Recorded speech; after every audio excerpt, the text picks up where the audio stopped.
I realized my daughter-in-law saw me as an ATM the day I caught her hiding my sensible shoes in the hallway closet. My name is Michelle Walters. I am 64, a widow, and I simply do not believe in causing unnecessary drama. When my son David married Amber 2 years ago, I kept my distance and wished them well. But a year into their marriage, Amber showed up at my front door with teary eyes. She claimed David had spiraled into terrible credit card debt. She sobbed, saying they were about to be evicted from their luxury downtown apartment. "Please, Michelle," she begged, dabbing her dry eyes with a tissue. "David is too proud to ask for help. If you could just pay the rent directly through the building's online portal, I can help him clear his debts.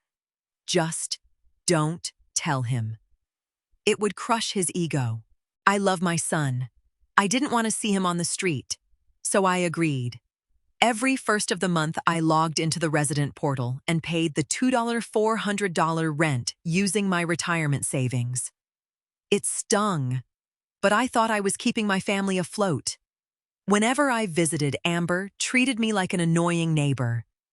She never offered me a glass of water, constantly interrupted me, and made passive-aggressive comments about my budget-friendly clothes. I didn't cry or complain. I just watched. I watched her unbox designer handbags. I watched her pour wine that cost more than my weekly groceries. Something didn't add up. A couple drowning in debt shouldn't be buying imported Italian leather sofas. I started paying closer attention. I didn't need a private investigator or a complicated legal trap. I just needed common sense. I decided to drop by unannounced one Tuesday afternoon, carrying a batch of David's favorite cookies. I had no idea that visit would completely change my perspective. Amber was about to make a massive mistake. I knocked on their apartment door. Amber answered, wearing a silk robe and a deep scowl. "Michelle, you can't just show up," she snapped, blocking the doorway. "David is at work, and I have a virtual Pilates session. I'll just leave these in the kitchen." I stepped past her, ignoring her huff of annoyance. I wasn't going to let a 29-year-old bully me in a space I was funding. As I set the container on the marble island, I noticed a stack of mail. Right on top was an open bank statement from David and Amber's joint account. I normally wouldn't pry, but the bold numbers caught my eye. They had over $30,000 in savings, no credit card debt, no missed payments. Then I saw a second piece of mail, a receipt for a private account in Amber's name, showing massive deposits exactly matching the $400 rent amount every single month. The truth hit me like a splash of cold water. David wasn't in debt. Amber had been taking the rent money David contributed to their joint account, moving it to her private fund, and manipulating me into paying the actual landlord. I didn't scream. I didn't confront her right there in the kitchen. Arguing with a manipulator only gives them time to invent new lies. I simply smiled, placed the cookies on the counter, and walked back to the door. "Enjoy the Pilates, Amber," I stated calmly. "Next time, text first," she muttered, slamming the door behind me. Walking to my car, I didn't feel broken or betrayed. I felt a sharp, cold clarity. I wasn't a victim, and I certainly wasn't going to play the role of the foolish, overly generous mother anymore. I got into my sedan, started the engine, and made a promise to myself. The gravy train was officially derailed. Now it was just a matter of timing. I drove straight home, brewed a strong cup of black coffee, and opened my laptop. I didn't need to consult a lawyer or draft a dramatic legal notice to get myself out of this mess. The solution was remarkably simple. When I first agreed to help, I had set up an automatic payment on the apartment complex's resident portal using my own credit card. The lease itself was only in David and Amber's names. I was just an authorized payer. I navigated to the billing section. With 2 simple clicks, I deleted my payment information. The screen blinked green auto pay canceled. Next, I called my bank and requested a replacement credit card just to ensure the portal couldn't magically charge an old payment method. The entire process took less than 10 minutes. I didn't send them a text. I didn't call David. I let the silence do the work. The rent was due in exactly 5 days. I spent the rest of the week organizing my garden and enjoying my mornings. I felt lighter than I had had in a year. My finances were back under my full control. On Thursday, my phone buzzed. It was a text from Amber. Having a dinner party this Saturday to celebrate my new promotion. 7 p.m. Dress nicely. It wasn't an invitation, it was a summons. She wanted an audience to show off her lifestyle. The rent payment would bounce on Friday, and the building management usually sent out late notices by Monday morning. The timing was absolutely flawless. I replied with a simple, "I'll be there." I went to my closet and picked out a neat, simple navy dress. I didn't need to compete with her luxury brands. True power doesn't need to sparkle or shout. I was going to give Amber exactly what she wanted my presence at her perfect party. But the evening wasn't going to end the way she planned. Saturday evening arrived with a crisp chill. I drove to their upscale downtown building, bypassed the valet, and parked down the street. When I stepped out of the elevator onto their floor, I could already hear the loud, pretentious laughter echoing down the hallway. I walked through the open door. The apartment looked like a magazine spread. Crystal glasses clinked, imported cheese sat on silver platters, and the guests were a sea of designer suits and expensive perfumes. Amber spotted me immediately. She was wearing a sparkling emerald dress, holding a glass of champagne. She didn't greet me warmly. Instead, she pointed toward a small, isolated armchair in the corner of the living room. "You can sit there, Michelle," she directed loud enough for her friends to hear. "Try not to knock over the vase." I walked over and took my seat. I didn't ask for a drink because I knew she wouldn't offer one. David gave me a quick wave from across the room, looking tired, but content, completely oblivious to the financial storm brewing right under his roof. I sat quietly watching the room. I listened to Amber brag to her friends about her hustle and her flawless financial planning. She talked about a trip to Paris they were planning for the summer. Every word out of her mouth was funded by my retirement savings. An hour into the party, Amber decided it was time to make a toast.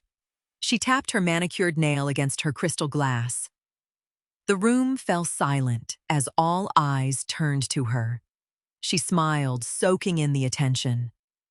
Then her gaze slowly drifted past her wealthy friends and landed squarely on me.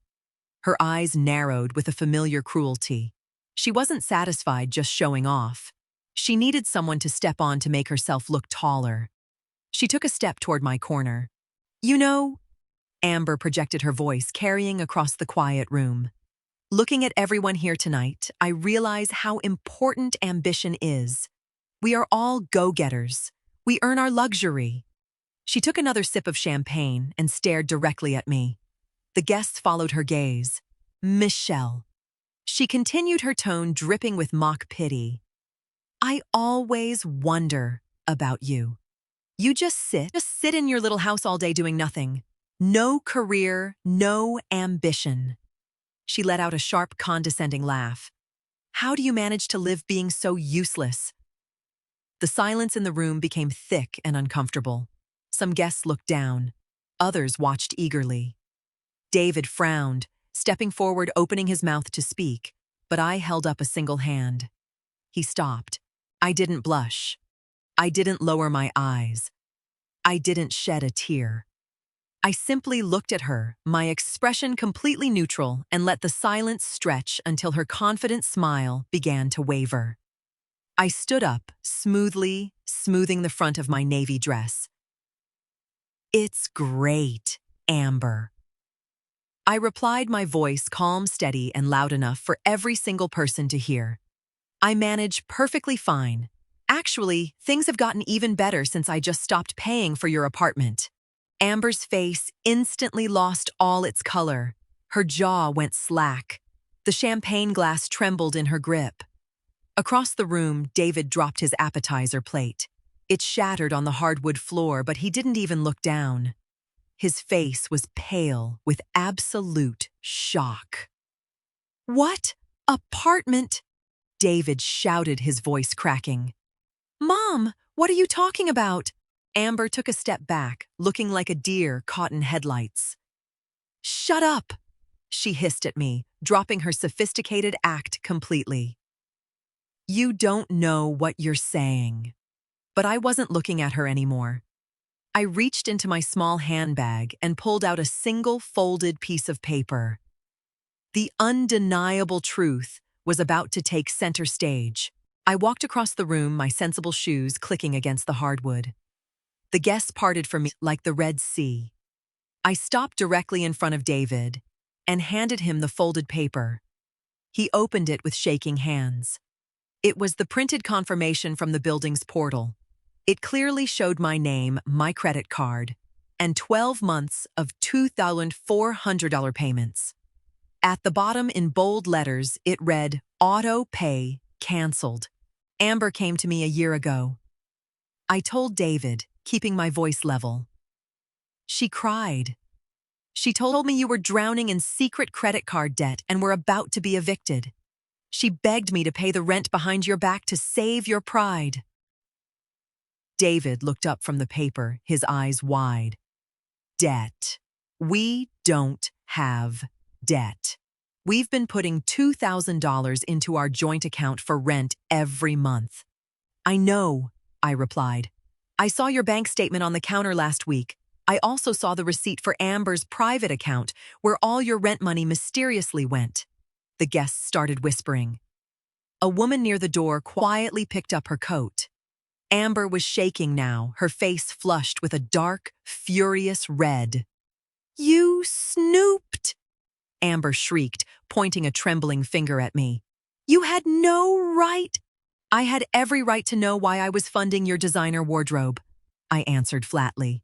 "But I don't anymore. The rent was due yesterday. I canceled my card. You are officially on your own." David looked at Amber, his expression shifting from confusion to pure, unfiltered anger. "You stole from me. You humiliated my mother while making her pay our bills." I didn't stick around to watch the rest of the explosion. I turned my back on the ruined party, walked calmly to the door, and stepped out into the hallway. The elevator ride down was the most peaceful minute I had experienced in years. I drove home, made myself a cup of chamomile tea, and went to bed. I slept like a rock. I didn't toss and turn, and I didn't agonize over my son's marriage. I had drawn my boundary, and whatever happened next was their mess to clean up. My phone started ringing at 7:00 a.m. on Sunday. I ignored it. I drank my coffee, watered my hydrangeas, and listened to the birds. By noon, I had 14 missed calls from David and 3 unhinged text messages from Amber demanding I fix the misunderstanding with the landlord. I blocked Amber's number completely. I didn't owe her another second of my time. At 2:00 p.m., I heard a heavy knock on my front door. I looked through the peephole. It was David. He looked exhausted, wearing the same shirt from the night before. I unlocked the door and stepped out onto the porch, pulling the door shut behind me. I wasn't going to let his chaotic energy into my peaceful house. "Mom," he breathed, running a hand through his messy hair. "It's a disaster. Half our friends left right after you did. Amber and I fought until 4 a.m. She admitted everything. She said she deserved nice things, and that you had plenty of retirement money anyway." "And what did you say to that?" I asked, crossing my arms. I told her I couldn't believe she lied to me. I packed a bag. I'm staying at a motel. He looked at the porch floor. "Mom, the landlord sent an automated late notice this morning. With the late fees, we owe almost $3,000. I can't access Amber's private account. Can I stay here for a while?" I looked at my son, the boy I had raised to be independent who had let a manipulative woman blind him completely. I took a deep breath. No, David. You cannot stay here, I stated firmly. His head snapped up, eyes wide with disbelief. Mom, it's me. I'm the victim here too. You are 32 years old. I replied, my voice steady and devoid of pity. You let her treat me poorly in your own home for a year. You never intervened. You never questioned where all her luxury items came from when you were supposedly splitting the rent. You chose to be blind because it was easier. I didn't know, he pleaded. Ignorance is a choice, I countered. I am not your safety net anymore. You married her, you signed the lease with her, and now you have to figure it out. Go to the bank. Freeze your joint accounts. Call the landlord yourself and explain the situation. Act like an adult. I handed him a piece of paper I had prepared earlier that morning. It was a list of local moving companies and a budget worksheet. What is this? He asked, staring at the paper. Action steps. I explained. I won't give you money and I won't give you a room, but I will give you advice. Stop letting people walk all over you. I turned and put my hand on the doorknob. Mom, please. Amber is going to lose her mind when she finds out I can't cover the rent today. Then let her lose it, I said. It's not my circus, and those aren't my monkeys. I went inside, locked the deadbolt, and walked into my kitchen. It was hard to see him struggle, but saving him now would only teach him that I would always absorb the impact of his mistakes. I called a local locksmith. It was time to upgrade the locks on my doors, just in case Amber thought she could force her way into my sanctuary. The locksmith arrived the next morning. By noon, my house was secured with new heavy-duty deadbolts. I didn't want any surprise visits from someone as erratic and entitled as my daughter-in-law. My intuition was completely right. 2 days later, on a quiet Wednesday afternoon, a sleek white SUV aggressively pulled into my driveway. Amber jumped out. She marched up my walkway, glaring at my front windows. I didn't open the door. I simply slid open the front window screen a few inches. Michelle, she yelled, banging her fist against the sturdy wood of my new door. Open up. You need to log into the portal and pay the late fee right now. The building manager put an eviction warning on our door. Hello, Amber. I answered calmly through the window. You're trespassing on my property. She spun around, her face twisted in rage. You ruined my life, David. Froze our joint accounts. I have to use my own money to pay the rent. And the building manager treated me like a common squatter. This is all your fault. You stole from your husband and lied to me. I replied, my voice completely devoid of emotion. You played a stupid game and now you're holding the prize. Pay your own rent, Amber. I will never let you see any grandchildren, she screamed, desperate for leverage. I let out a short, genuine laugh. Good. I wouldn't want to be around any child you're raising. Please leave my driveway before I call a towing company to remove your car. I closed the window and locked it. She stood there for a few minutes, screaming into the empty yard before finally stomping back to her car and speeding off. I watched her leave, feeling absolutely nothing but relief. I picked up a travel brochure from my kitchen table. It was time to focus on myself. 4 months passed. I didn't sit around waiting for apologies or dwelling on the past. Instead, I used the money I was no longer flushing down Amber's drain to book a 3-week cruise to Alaska. I made new friends, watched glaciers calve into the sea, and enjoyed the quiet luxury of living completely on my own terms. When I returned home, I found a letter in my mailbox. The handwriting belonged to David. I brewed a cup of tea and sat on my back patio before opening it. The letter was short and direct. He didn't ask for money. He wrote that he and Amber were getting divorced. She had refused to downsize and moved back in with her parents when the landlord finally terminated their month-to-month lease.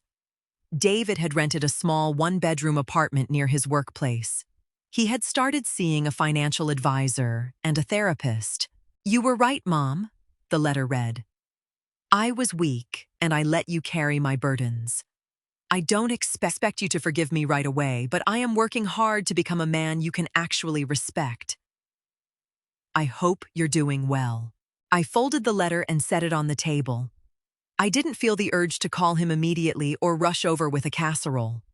True healing takes time, and boundaries require maintenance. I was proud of him for taking responsibility, but my life was no longer revolving around his crises. I picked up my phone and sent him a simple text. "Thank you for the letter. Keep working hard. We can get a coffee next month." I put the phone away, leaned back in my patio chair, and took a deep breath of the crisp afternoon air. The sky was clear, my finances were secure, and my house was quiet. For the first time in years, I was truly, completely free. If there's one thing Michelle's story taught me, it's that walking away isn't selfish, sometimes it's just self-respect. We often confuse being a supportive parent or family member with being an endless safety net. But when people start treating your kindness like a weakness, or viewing you as an ATM rather than a human being, the healthiest thing you can do is simply close the bank. You don't need a screaming match or a crazy revenge plot. Sometimes the most powerful response is just quietly setting a boundary and letting them figure out their own mess. You are allowed to protect your own peace. What would you have done if you were in Michelle's shoes? Would you have cut them off sooner? Let me know your thoughts down in the comments below. If you enjoyed this story and want to hear more real-life situations, satisfying moments, and personal stories just like this, make sure to hit that like button and subscribe to the channel. It really helps us grow and bring you more content every week. Thanks so much for watching, and I'll see you in the next one.